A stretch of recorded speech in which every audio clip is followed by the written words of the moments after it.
Ptolemy in the 1st century AD accurately predicted eclipses for 600 years on the basis of a flat, stationary Earth with equal precision as anyone living today. All the way back in 600 BC, Thales accurately predicted an eclipse which ended the war between the Medes and the Lydians.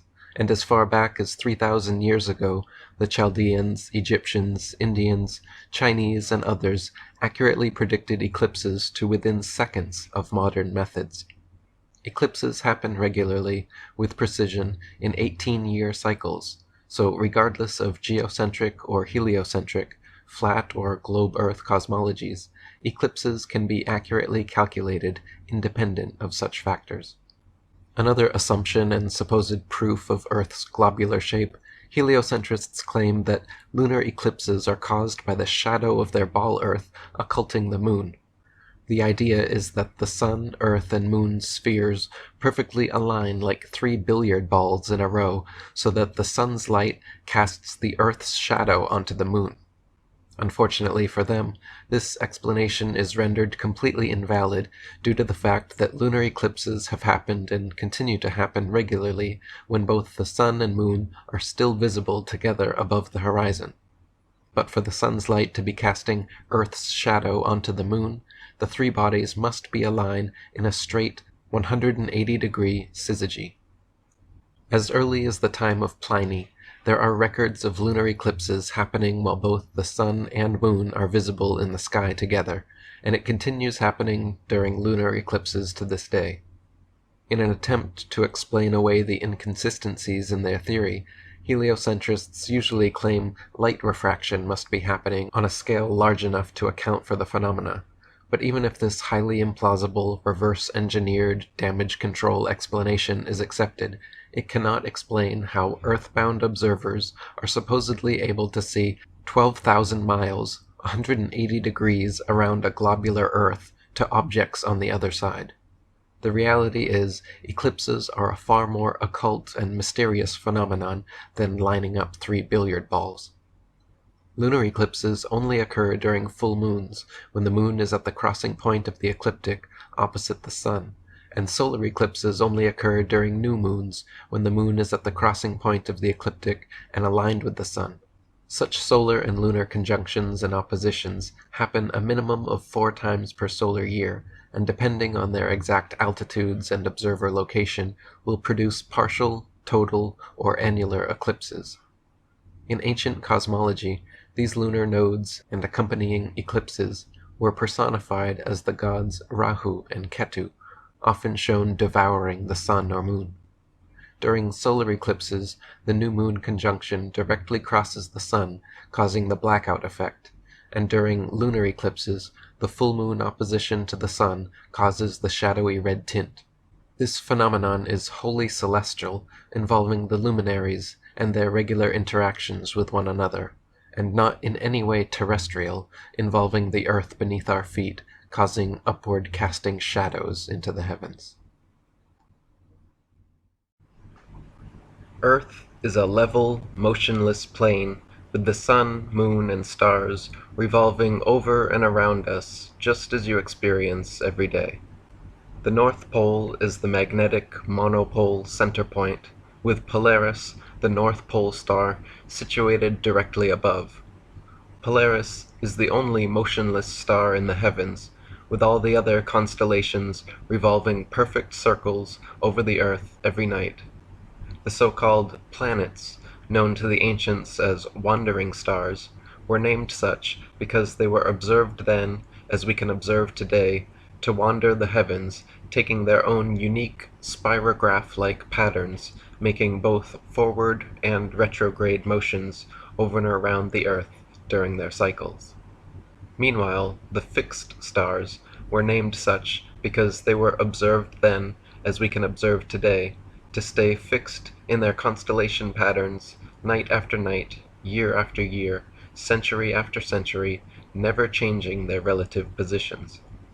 If Earth was truly a tilting, wobbling, spinning space ball, as NASA and modern astronomy proclaim, rotating 1,000 miles per hour on its axis, revolving 67,000 miles per hour around the Sun, spiraling 500,000 miles per hour around the galaxy, and shooting off several million more miles per hour through the universe, the star patterns would never look the same 2 nights in a row, let alone be fixed in exactly the same constellations for thousands upon thousands of years.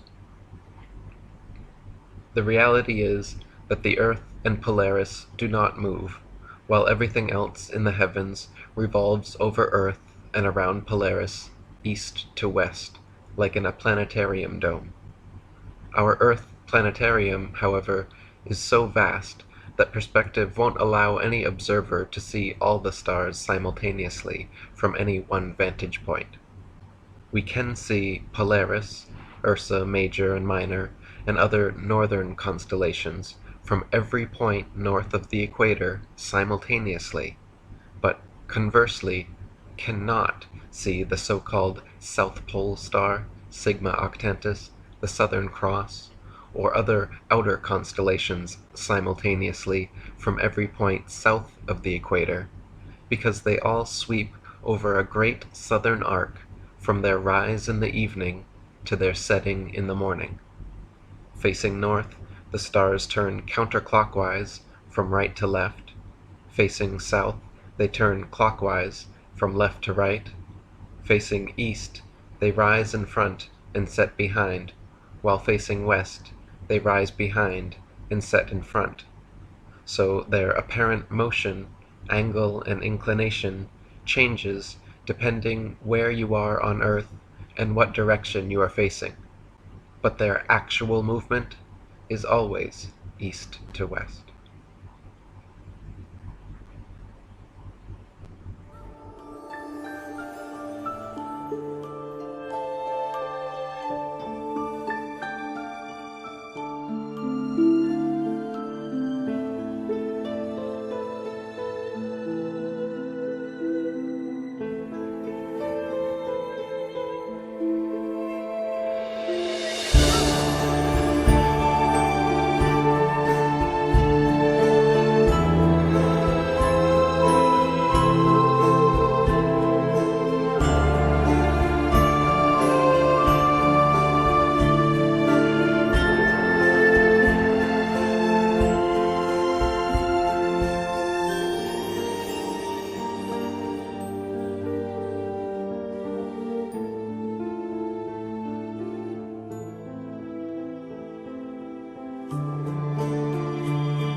To learn much more about this most important and highly censored topic, please follow the links in the description box to my documentary, The History of Flat Earth, as well as my books, The Flat Earth Conspiracy and 200 Proofs Earth is Not a Spinning Ball.